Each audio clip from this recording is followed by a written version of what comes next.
ছুটির আয়োজন রবীন্দ্রনাথ ঠাকুর। কাছে এলো পূজার ছুটি, রোদ্দুরে লেগেছে চাঁপা ফুলের রং, হাওয়া উঠেছে শিশিরে শিরশিরিয়ে, শিউলির গন্ধ এসে লাগে যেন কার ঠান্ডা হাতের কোমল সেবা। আকাশের কোণে কোণে সাদা মেঘের আলস্য দেখে মন লাগে না কাজে। মাস্টার মশাই পড়িয়ে চলেন পাথুরে কয়লার আদিম কথা। ছেলেটা বেঞ্চিতে পা দোলায়, ছবি দেখে আপন মনে। কমল দিঘির ফাটল ধরা ঘাট আর ভঞ্জদের পাঁচিল ঘেঁষা আতা গাছের ফলে ভরা ডাল।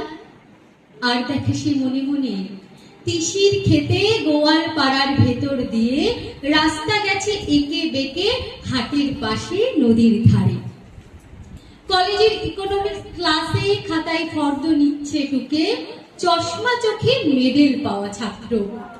হালের লেখা কোন উপন্যাস কিনতে হবে, ধারে মিলবে কোন দোকানে, মনে রেখো পাড়ের শাড়ি, সোনায় জড়ানো শাখা, দিল্লির কাজ করা লাল মখমলের চটি, আর চাই রেশমে বাধাই করা অ্যান্টিক কাগজে ছাপা কবিতার বই।